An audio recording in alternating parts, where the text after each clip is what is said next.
Hello, my name is Kafi D'Ambrosi, and I'm your host of NFT Malam. We are in our 43rd week, and we are so excited to be here with you. I believe my co host has joined me.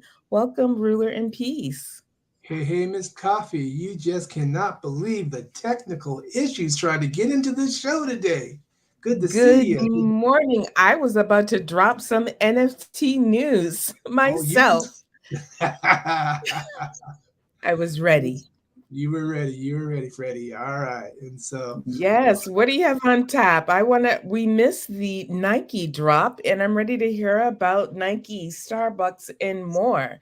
Dropping on Polygon. Do you have that update? I don't. I'll let you share that, but I wanted to share something that just kind of, you know, Elon Musk put out a tweet yesterday, about there's no meme. Is like, and because of his 140 million followers, is like that person that meme got this swell of attention, and the price like doubled in price. And I was just wanting to ask you how you, if you happen to catch that, how you felt about someone popping their influence in a way that just shout. I mean, I want people to win in this space, Mm-hmm. but it just seems like undue influence, if you know what I mean. And Yes, I specifically actually sent a tweet to Mr. Musk. I believe it was yesterday when he mentioned that ADHD medication was an anger pusher and it should either not be taken at all or limited to use. And I actually made I think a quite muted statement, warning him, number one, he's not a medical doctor. Number two, noting that his influence, due to being who he was, could cause harm among families with children, right? for sure. And he has multiple children himself. And I won't delve into any type of health issues with his own personal children, but being a father and sitting on that, he is an amazing man. He is a genius. We don't doubt that. No, But many times, people with influence at his height level do not count the cost of their influence, nor do they pause to take into account the impact that their words may have in the trickle down effect in the lives of people, exactly. whether they're on the same level as them and their words are affecting many people because of what they say, or those that are less fortunate than them, the fact that their words have such weight as to create change in people's lives. So that is how I specifically feel about Mr. Musk Mm, saying anything and creating shift just for play, because at this point Mr. Musk can play. Twitter is his playground. He yeah, can say and do and influence any way he wants without counting the cost or thinking along the impact that he may make in someone's life. Meaning, just one person may take an ADHD medication for someone who very specifically needs that medication, is under the care of a doctor, physician, or psychiatrist, or a team of medical experts. And it may cause a negative outcome for that one person just because Mr. Musk said that. And I believe one person's life is worth the whole world. And so, because of that, that is how I feel. So to me, it is a bigger matter than influencing the NFT or cryptocurrency Web3 market.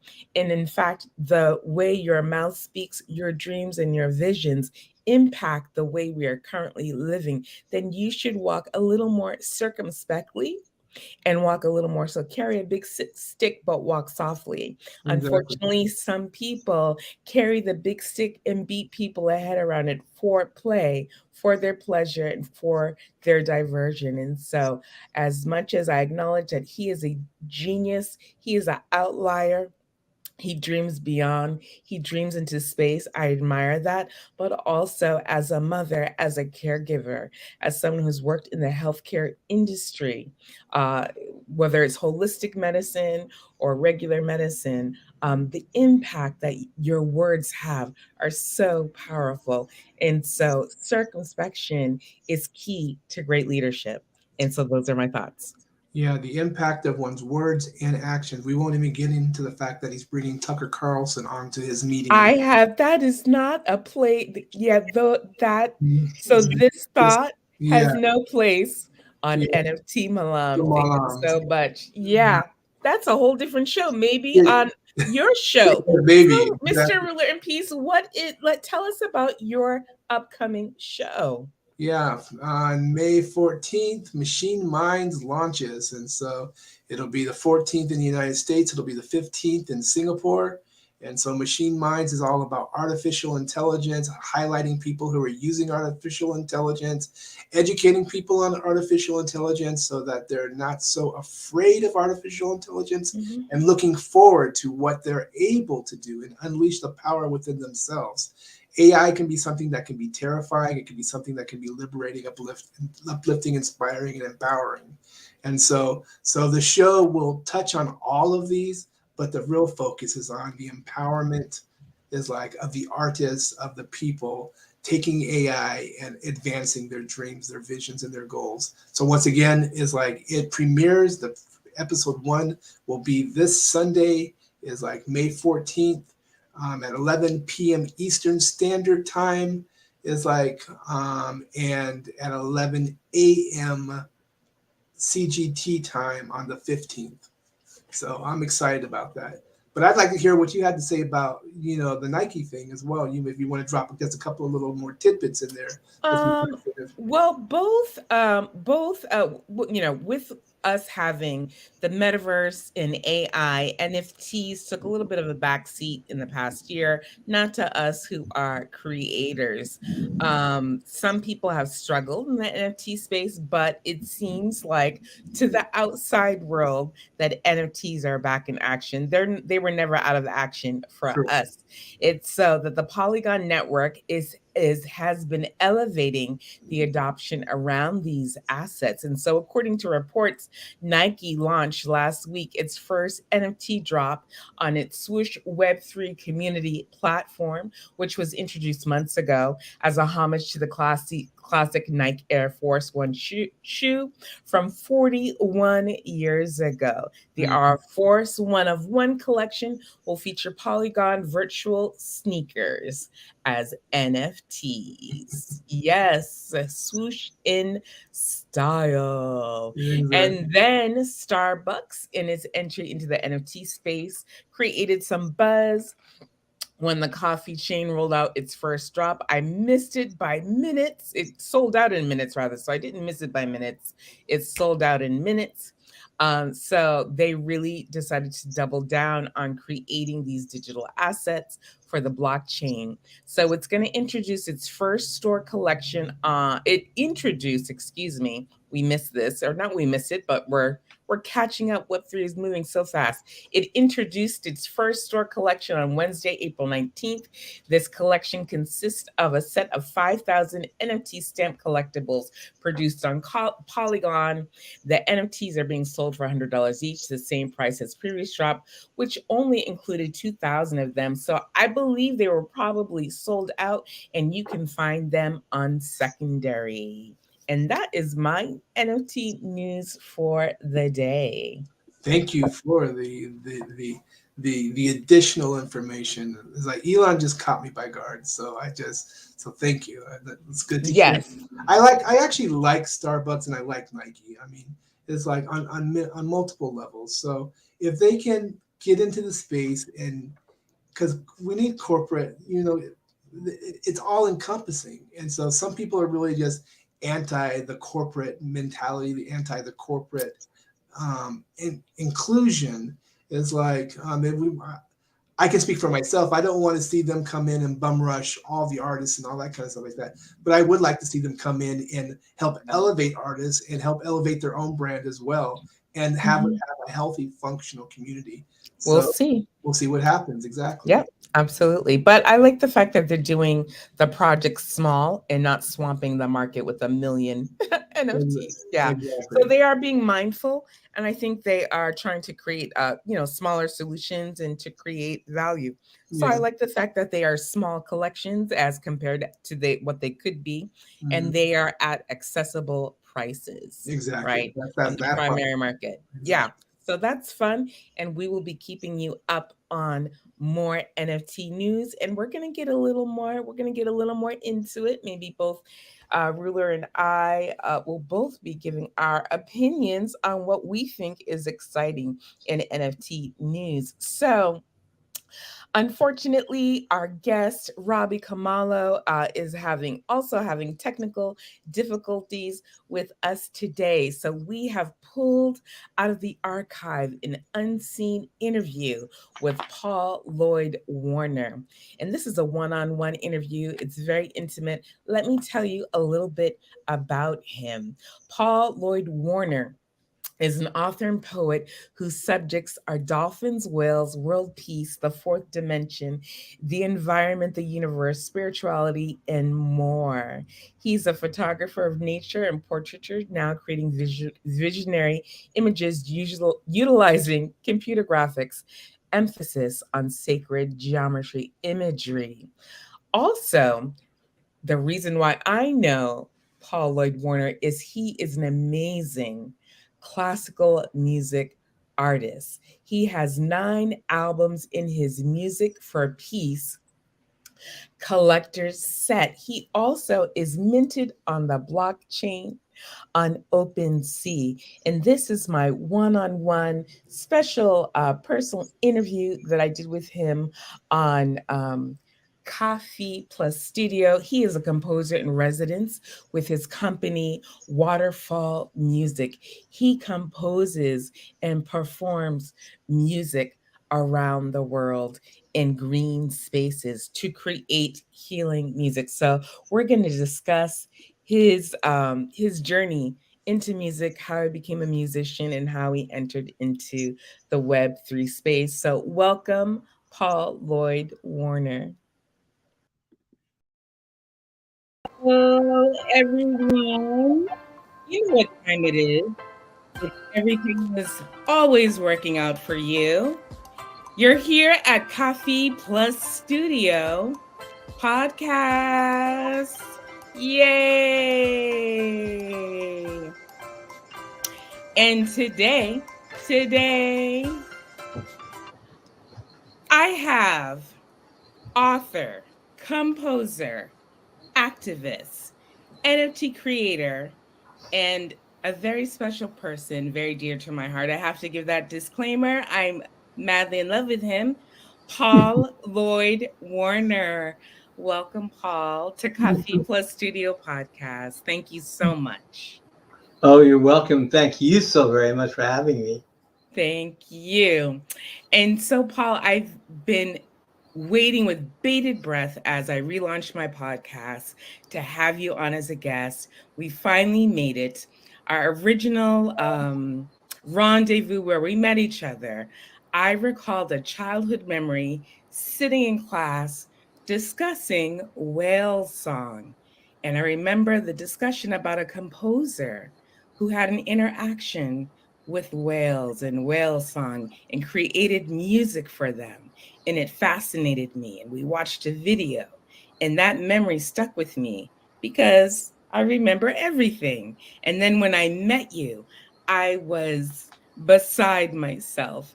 And so, Paul, could you begin at the beginning of the beginning and tell everyone, just introduce yourself and tell us the beginning of your story, how you began to compose music, but then bring us to the 1970s, where you began to work with your inspirational music with the whale song?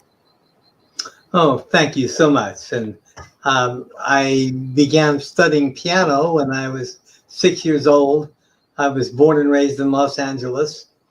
I remember my mother taking me to see a friend of hers, and there was a upright piano there. I started just coming and banging the thing. I didn't know that the woman was a piano teacher. So she said, no, no, no, no, this is what you do. So she took this, Mary had a little lamb. And so she had me starting playing those notes. And before long, I was playing the song. I could play a nursery rhyme with my fingers. It was very simple. And that started me on the piano. And then I insisted, I said, Mother, please give me piano lessons. So we went to see that woman every week, and I got piano lessons starting at 6 years old and had them all the way to the age of 21 when I had a scholarship when I was at UCLA to study piano with a private teacher. So I had a big grounding in classical piano music. Then I went to Europe. I played piano there. I rented a beautiful piano, started composing music. Nothing serious, just playing around with composing. And then I moved to Hawaii. Well, not directly from Europe. I went to New York, but I moved to Hawaii. And there I started swimming in waterfalls every day. Wow. And those waterfalls started cleaning out my whole system. I had a whole life of living in cities. And now every day through a different waterfall with some of the same ones, that fresh water going in these pools, coming out, getting the sun, going back into the cool water daily, and some beaches too, that I was able to kind of clean out my whole system, not realizing that I was, but that's what was happening. And then I got to start studying with this great spiritual teacher. Her name was Hanabiri. And she was teaching just basically, what you think you create into being. So what you think, you start manifesting. If you want a new car, you think, well, I only have so many dollars. How am I going to get a loan? How many my parents will give me this, but so forth and so on. You manifest your car. Well, that's what I did. So I had to manifest a piano in class. We all had to manifest something. I had to manifest my first grand piano. Took me a little while, and I did. And once I started studying and playing on my own grand piano, I started composing waterfall music. All the years I was playing, going swimming in waterfalls, I started replicating those waterfalls. I'm very good at arpeggios and playing fast and being able to kind of create the feeling of waterfalls. So I started composing my first piano pieces called Waterfall Music, which I have out today as a really gloriously beautiful album that I played on a huge big piano later on. Nevertheless, in 1976, bringing you up to the 70s now, in 1976, there was a private film that was being made in the island of Maui where I lived. And this producer, his interest was to see if music would communicate with whales. Since we then, and even then now, we don't have verbal communication with whales, could they respond to music? So he set up the system where he rented a big, beautiful boat, a 72-foot schooner called the Sea Runner, all white. He says, you manifest a white grand piano and you'll be on this gig and you'll get to play for the whales. It'll be amplified underwater. You'll play for the whales and they'll hear you underwater. We'll send underwater divers to see if they're responding. Wow, what an opportunity. Well, where in Maui am I going to get a white grand piano? In Maui, this 1970s, about 10 pianos on the island probably. Right. Well, it turns out a friend of mine lived in the jungle. He had a home there. And he had an old piano that was white. I found out about it. Got in contact with him. He said, yeah, you can borrow the piano. And so I went down to play the piano. You couldn't even play a note. The thing was just so old and rusty and notes didn't play. And I started coaxing sound out of it and banging it down and started making music out of it. So fine, this will do. The only white piano there was, I had to do it. So we then brought that piano on the day that the filming was going to be done. It was February 1976. We went over to my friend in the jungle. We brought the piano out, took off the legs, and hoisted it on our shoulders, about 6 guys. And we had to walk it a quarter of a mile down a little path to where the car was parked. Was that film? Was that in the film? You carrying the piano? Yes, that was in the film.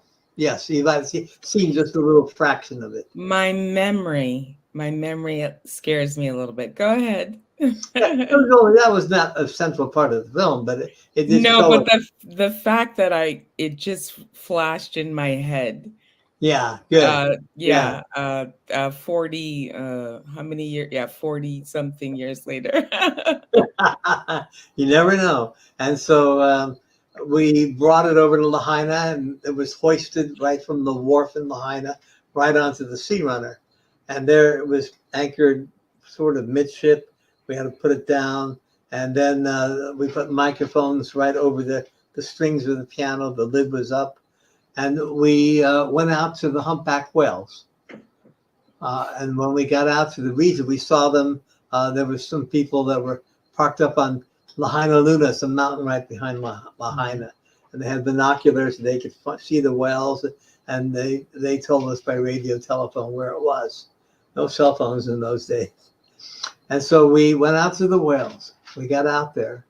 And one of them started spy hopping. Spy hopping means they just come right up out of the ocean and looking at us. I mean, it was very safe territory. The environmental laws had already been in place for a few years. They knew they were safe. No one was going to harm them. But they wanted to see what was going on. So in any case, we lowered the underwater loudspeakers that were borrowed from the Navy, big ones. We had powerful amplifier. I started to play. Divers went overboard, and they had to come up to change their film every 20 minutes or so. And while I was playing, I could feel the boat kind of just lurch around because the whales were coming up underneath the boat and going down, coming back up for air, going down. The divers came back up to change their film. So this is amazing. They're doing somersaults underwater, all around the boat. Wow. Wow. Well, I couldn't, they weren't making any sounds, but they were hearing me and they were responding. So they'd go change the film, come back up again and say, now they're doing it's like an underwater ballet. Wow. Yes. It was the greatest moment of my life up to that point. And maybe ever since then. I've had a few good moments since then, but that was a great moment, playing for humpback whales at sea. I mean, who got to do that? I was the first person to ever have that opportunity. It was amazing moment in life. And then, okay. And can I interrupt you for a second? Yeah. I just want to put it in context. I'm a 6-year-old girl. The movie's been released. I'm sitting in a tiny private school in Boston, Massachusetts, called Commonwealth. And sitting in the little circle, and we're in our special room. And I watched this movie. I watched the movie. I remember the lighting in the room. I remember the movie, the music, the feelings, and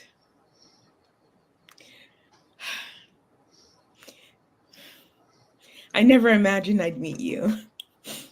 Well, I didn't either. And how people do connect. Aren't you sweet? Look at you. And so, I'm touched as well as you are. And so it was full circle. Must have seen it on PBS. I think they showed it on PBS. Right. That's how you saw it. It was maybe 30-minute film or so. Mm-hmm. Yep. Then, okay, so that was 1976 in February. In the fall of that year, I was invited to Los Angeles to live at the producer's home in a cottage where we made the music for the film, because we had to have an idea of how the film flowed, the music, right. rented the piano and this sort of thing. And so I made the music for the film there. But the most important thing is I got to actually see the film. I never saw the film of what it was like when I was playing for the whales. When I saw that, I go and watch these whales doing these it was really a ballet underwater, going slowly up, coming back down, maybe 3 or 4 whales. It was a beautiful experience. I saw by what I was doing, playing for them, a very untuned piano that was quite uncooperative, but nevertheless, they did respond. Wow. Well, that touched me just in the way you were just touched a moment ago. I had tears in my eyes. I said, I am also a poet. I'm going to start writing poetry about whales. Well, later on, I did a deep study, read every book I could find at the graduate library at the University of Hawaii on whales, everything in the old whaling books, everything I could learn. I went to researchers in Hawaii who were actually researching whales and learned what they had learned. And so, at least to a degree. And then one day I realized I had it all wrong. I wasn't going to write about whales. It was the whales who were going to write through me and tell us their story. And so that book came out years later called Oracle of Whales. So that was an outgrowth of playing for the whales. Mm-hmm. So that kind of is a short answer or an extended answer to your question about the whales. Yes, fantastic. And so let's fast forward. So now, finally, we understand the origin of the title of your company and your production company, Waterfall Music, which I never knew. So I love having that information. And so you go on to produce an amazing, beyond incredible body of work. And I believe you met someone very integral into your story, a gentleman named Arion or Oh, yeah. AJ. Yeah, so tell us about that. I've heard one side of that story. I would love to hear your side of that story of meeting AJ and what that meant to you. You have 6 hours? I Yes, I do. As a matter of fact, I do. Okay, I'll make it as briefly as I can. Just a little background on this, because meeting AJ it took a lot of work to get into. I was making my money in those days in the 1980s. I met AJ in 1990. I was making money selling my music at art shows throughout the Western U.S. I go to art shows and I made good money selling my piano music. Well, there was an art show that I wanted to get into in Thousand Oaks, California, a very high show. Yes. And I couldn't, for 10 years I tried, or 8 years I tried, whatever it was. I was always rejected. So I called the promoter once and I said, "Why are you rejecting me?" She says, "Well, the reason why is everything here is all handmade, sculpture and things like that, jewelry. And we can't put in a cassette in those days. There were no CDs, cassette. And we can't put in a cassette. It's a machine-made product." I said, "Well, wait a minute. I play the piano by hand on a handmade piano. I'm using my hands to make the piano music. Therefore, I should qualify because my hands are used to make music." "Well, that makes a lot of sense," she said. I'll consider it. "Are you going to be at the Beverly Hills show?" Well, I was going to be at the Beverly Hills show. I got into that about a year before. And so I'll see you at the Beverly Hills show. So I made sure I had a great booth and everything was all spiffed out. So she comes by the Beverly Hills show. I don't even know it's her. And there's a whole crowd around me buying music. And she's watching my success. And she comes over, introduces herself, and says, "Well, I really like your booth. I like the customers you have. You're in the show. You're in this Thousand Oaks show. I'm give you a great spot." Okay, it took me years to get in there. I was now there on the first day, Saturday and the Sunday show. I'm there on the Saturday, and in the morning, this young man named J. Harvey Goodwin, at that time, that was his name, J. Harvey Goodwin came by, and I tried to sell him my music. Well, he was there just to see if he could break into the show the following year. He sculpted in foam. He took foam and made beautiful things out of foam. And he had a sample with him. It was really quite lovely. And I couldn't sell him. He had no money in his pocket, so I gave him an album. And he really was very touched by the fact that someone gave him something. So he accepted the album very nicely and graciously. We talked for a while. Then he left. Well, I didn't know this, but he walked throughout the whole show. Mm-hmm. And a few hours later, he came back and he said to me, "You are the busiest booth in this entire show. No one has more customers than you. You're the most successful artist here, it seems." Wow. I didn't know that. It was a big show on a lawn. I didn't get to walk out and see anybody else. So I was moved, and we talked some more, exchanged phone numbers. And a couple of weeks later, I called him up and said, "Well, hey, how you doing?" He says, "Well, I'm doing fine, but I can't find a place to where I could do my sculpture of foam. I can't do it at my small apartment, and I have a roommate. I need a place, and I can't afford it because I just have a job, and that just pays for everything. I can't afford another place." So I said, "Well, look, I have a nice home up in the hills. It's a cottage, really, but I go away for the entire summer. I go up to Washington State, which is my big summer shows. And so I leave the place empty for about 3 or 4 months. You can have my place." And I've got a big deck outside. It's in the sun, but we don't have any rain. And you can go sculpt to your heart's content. Beautiful. He said, "Wow, what an opportunity. We just had met. Why would I open up my home to a stranger?" But he wasn't a stranger. He was a really great guy. I mean, I liked the guy. Immediately, you just trust his goodness. I invited him in. So we got him a ticket. He came up and he saw the place. He liked it very much. But that night, I had been planning to record a new album. Mm-hmm. And that album was, I had to have the piano tuned every single day. I had a Busendorfer, a handmade piano from Vienna, a really beautiful piano. They're sensitive, right? Those pianos. Very. And because there were temperature fluctuations where I lived, the cool nights, the warmer days, would knock the piano out of tune. So this guy came, my tuner came every single day to get the piano basically steady so I could record that night. I mean, once I recorded, the piano was out of tuning it.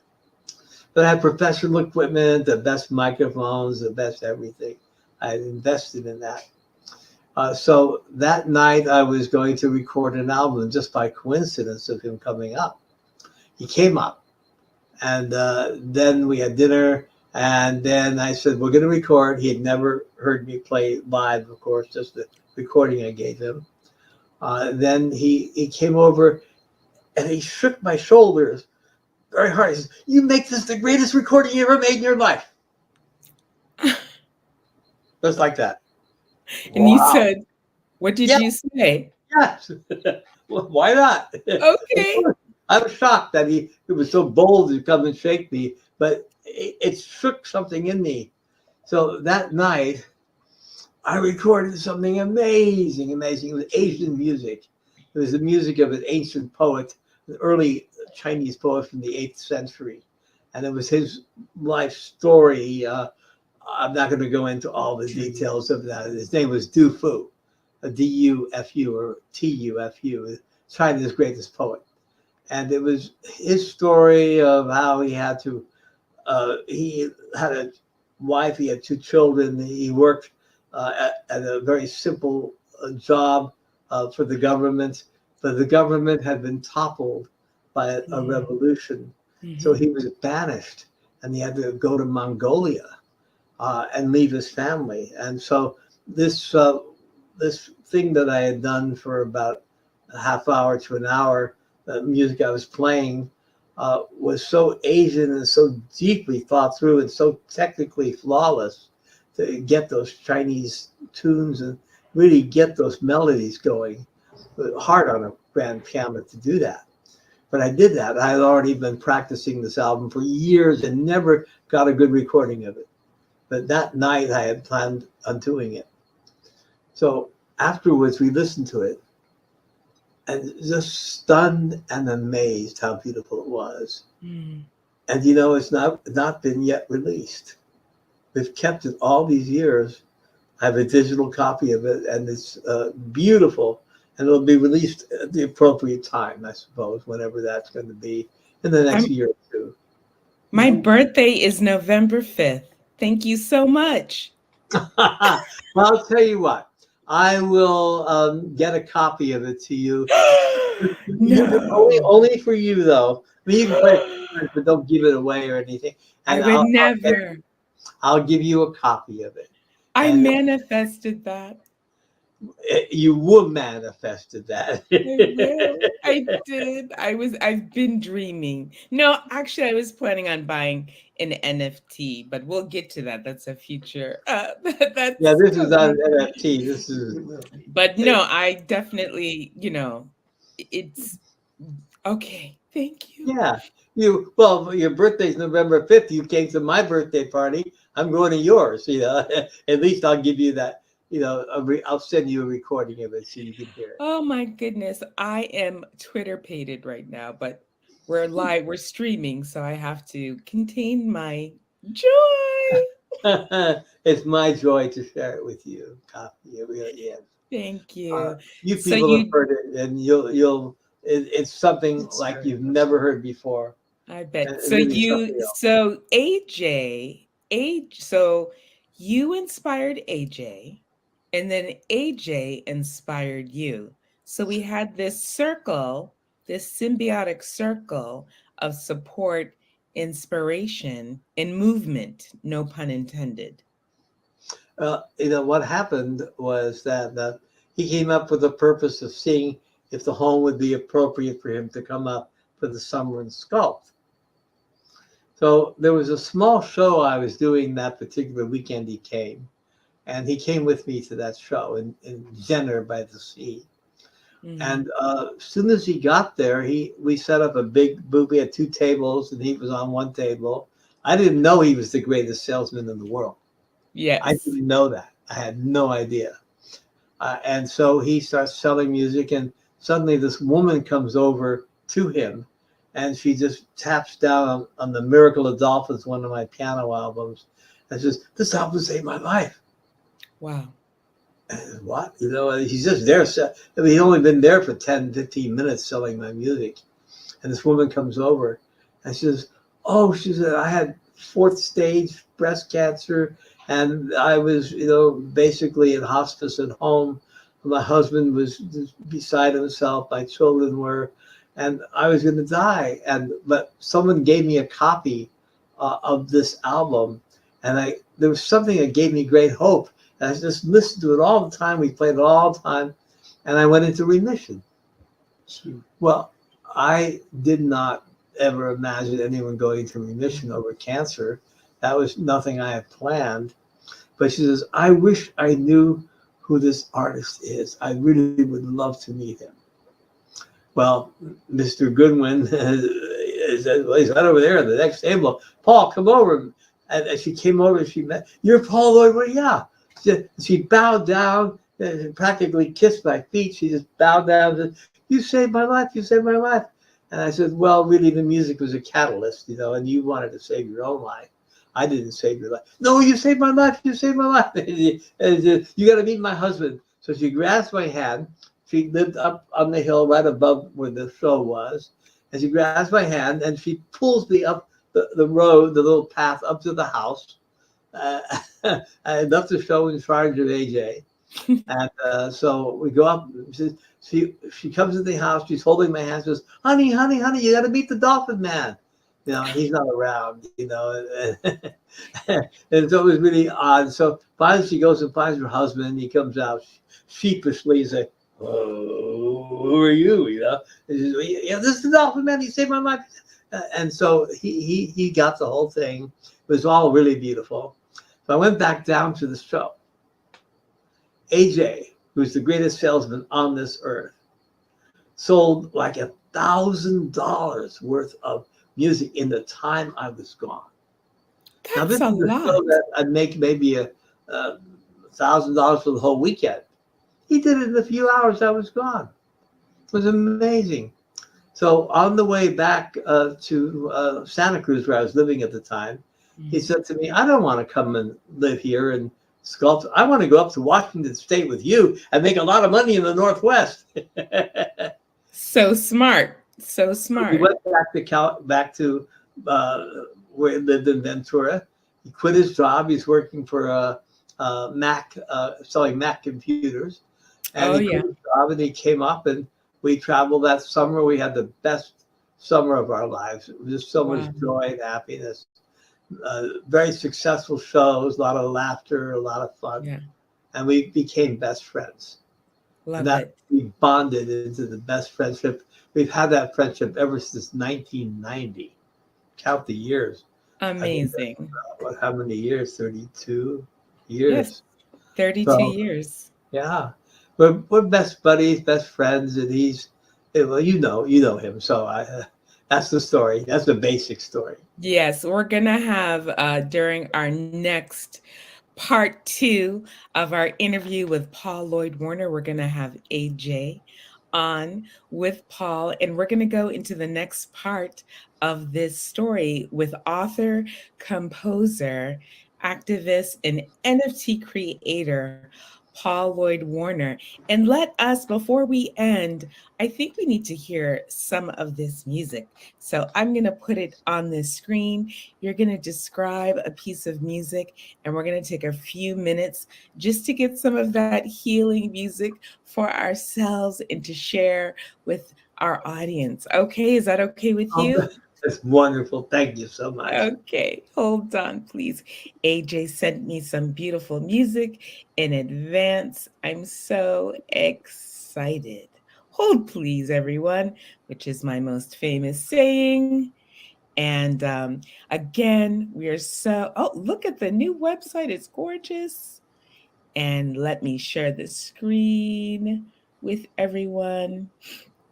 And so, in advance, I just want to say thank you so much for taking time out of your evening to spend with me and share with my audience, which is new. It's fledgling, my little subscribers, but I'm just enjoying this process so much of sharing art, of creators like you, history in the making, current legends still with us. So I'm loving it. Thank you. That was so kind. Your words are so lovely, so kind. And by the way, I love you too. By the way, you have to know that. I do, I do. I bask in it. Oh, you're sweet. Yeah, you're sweet. No, thank you so much. All right, let's get Purple Mountains. So what shall we listen to? Where do you want me to go? Do we want to go to the music? Go to the first page, the top page, home. Is this the home page here? Yeah. Okay. Oh, Mhm. okay. Oh, Yeah. yes. That's Yeah. music for peace. And then you can go to that first video. Yes. No, That no. one. Where's Okay. go to music. Go, Sorry, the tab. Okay. Go to the tab music on the top there. Mhm. Very Mhm. good. Okay, then. Waterfall music for solo piano. No, Yeah. let's go to okay. Yeah, because that Yeah, has the beautiful there's the theme. waterfall music. Okay, so there's Yes, we're only at part 1. We're only at right. part 1. There you go. I'm That's so the solo piano excited. album. Fantastic. Let's hear this. Yeah.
Wow.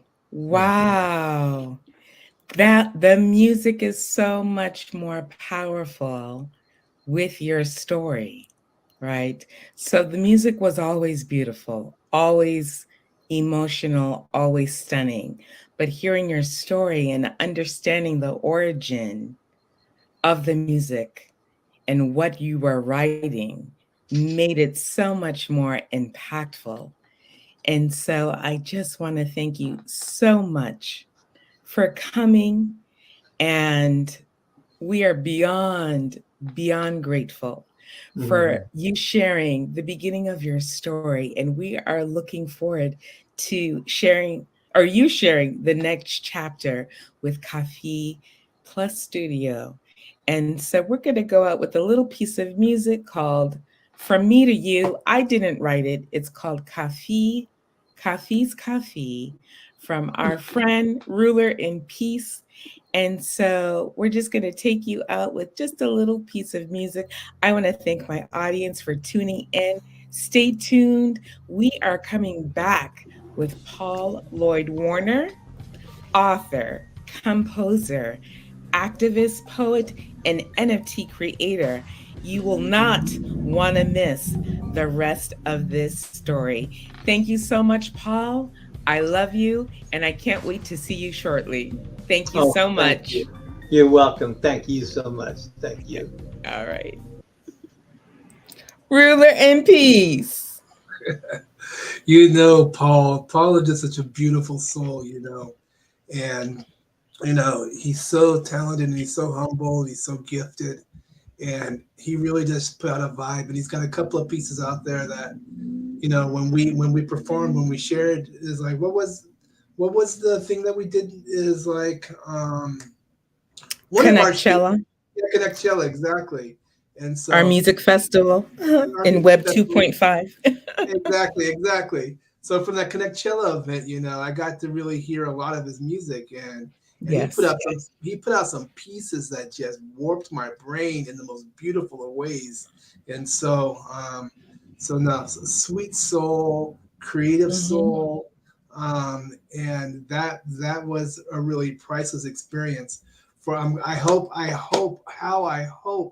is like everyone who tunes in to listen to this really got something deep out of that, because I'd heard, hearing him live is like spending time with him, is I've heard of some of what he shared and stuff, but I just hope that our listeners really appreciated this as much as even hearing it for the second time, that I could just sit here in my chair and just, oh, and the part that what I didn't know, Miss Coffee, but I didn't know that you knew this beforehand. I didn't know that you saw this documentary back when you were a kid, so that takes this to a whole nother level. A couple of years after it was released. So when I Exactly. heard his name, even when I heard his name, when we first met him, we were in the same room together. All of us were in the room together. I was Uh-huh. like, wait a minute, I know him. And Yeah. so, that intuitiveness where we think we're intuitive, but then self-doubt. And so I'm Yeah. trying to reframe my thought patterns and just accept intuitiveness, right? Exactly. Instead of pushing it down. And I was like, I know you. I love you. I don't know why, but I know and I love you. Exactly. And so then we talked about the whale. I'm like, you're the whale guy. You're the Yeah. whale guy. And so then, even as he was discussing the movie, Yeah. flashes and scenes of the movie started happening. I was like, I remember your left leg was in the right frame. Like in my head, I'm remembering like Yeah. your left leg was in the right frame of the corner, and the brush and the fern was coming Yeah. up. So I'm seeing images of the movie Flash. And so, yeah, Yeah. it was very meaningful to me. Sustainability has been around quite some time. For some people, it's new. For others, it was our way of life before we Life. knew the word. Mhm. Recycling, sustainability, making, fertilizer from your eggshells, and, Yeah. reclipping, Composting. resaving, composting. So parts of this is part of our culture and part of our life. Before we knew the words farm to table, we just went into the backyard and got some food. So we, a lot of this, we have to remember, for some people, sustainability always was a lifestyle. Number Mhm. two, I think many of you may be wondering, why was Paul Lloyd Warner featured on NFT Malam? Because this amazing composer has an unreleased NFT project. And Yep, so in yep, yep. part two, maybe for the drop, we will have him back live on NFT Malam, perhaps a night edition. To Sounds like compensate for his schedule. Yes, maybe we'll have a special version for his NFT drop. So Paul Lloyd Warner also is an NFT artist. Fabulous. And he has minted a tiny portion, of his so catalog small, so of small. decade, teeny portion. It's a lot of music, but it's like a drop in the Very ocean, small. no pun intended. Exactly. And so we love Paul Lloyd Warner and AJ in our AJ. NFT Malam family. They have been an integral part of Metaverse Generation, supporting us with music and love and all the good things that we find in our cohorts in Web3. And so we adore them. We appreciate them. We have to give that disclaimer that Yeah. they're part of our NFT Malam family already. They are not new to us, but we're so excited to have part two of that interview soon, and I hope to arrange it soon with AJ. But we want to take you out today. Thank you, everyone who is turning into or tuning into the replay. I miss my folks from Fanfare Global today. You know who you are, Fanfare Global. Mwah. I miss you all. And so today we are going out with I thought I had pulled some music, but guess what? I had pulled it onto my music screen. There we go again, mixing up our brands. So let us play our favorite, because today we had some challenges. Tech and Mhm. tech. Let's just play it. We're All just right. gonna keep it rolling. What's our theme still? Still, Everything everything is everything always is working out. working out for you. By Mhm. my esteemed co-host, Ruler and Peace, who pushed through and made it into today's session.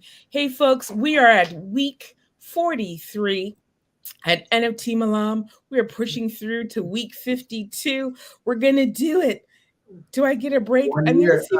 I'm gonna One see year. if I'm Wait. gonna see if I'm allowed a break. Do you think they'll give me a? Listen, Do you think I'll have a 2-week break after the 1 year mark, maybe, just after maybe, 1 year? Have I after maybe earned a it? little bit. Exactly. Because Have, yeah, Miss Coffee, you have definitely earned it. It's like you have definitely overcome, pushed through, is like delved, dived, is like lifted them heavy weights at times. And I'm here to support you all the way to the end, all the way to the finish. fantastic. Maybe you can take over my hosting duties. So no, I got machine minds, baby girl, but you never know. It's like I'll definitely help out. I'll help you with the if you need a break. Well, my young artist would like to take over NFT Malam for the youth takeover The you take while I have a break. over. Finn Decipher is Finn. Oh, so first of all, let me take this. I would like to thank our founders of NFT Malam, BK Han of Metaverse Generation, Mike Chua of Fanfare Global. Love you guys at Fanfare Global. Great, fantastic work as always. And Sean McCully of Gaijin Izakaya. I need some of Soul that food. food. I can't wait to get some of that food. Me too. I want to see how much soul is in You the got soul that food. food.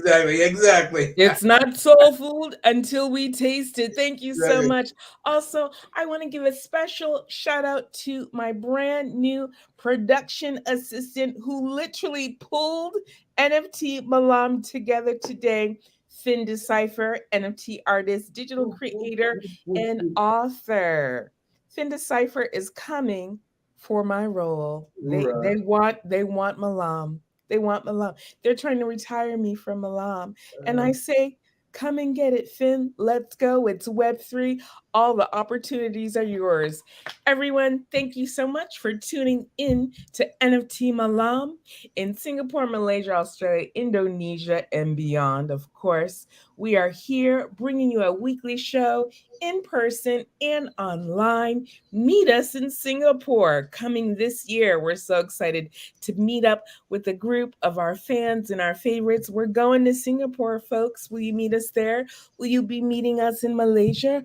Or will you be coming to our special rendezvous in Bali? I don't know. We don't know. Time will tell. Send us a DM. Tell us where you're going to meet us on our trip. Our start date is yet to be determined, but we are headed for Asia, and we cannot be more than excited to meet our NFT Malam family in person. We are hoping for some of our people to meet us from Europe, to meet us in Singapore. We have some guest speakers who have already mentioned that they want to meet us in Singapore. We may have an impromptu unconference, but we have some things coming up for you beyond. I can't even mention them yet. I had to sign the NDA last night. So stay tuned, because we have some spicy things that even I wasn't expecting, beyond anything I ever dreamed about, and it's next level. Just know, it's not how many people are in the room. It's who's in the room. It's who's in the room. And I'm in the room, folks. NFT Malam, co-host, ruler, and peace. Let's go. Thank you, everybody. And everything is always working out for you.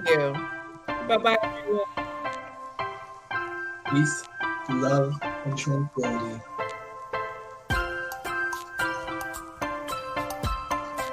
We'll see you next week, Thursday, 9 a.m. Eastern Standard Time, 9 p.m. Singapore time. I will see you this Sunday at 8 p.m.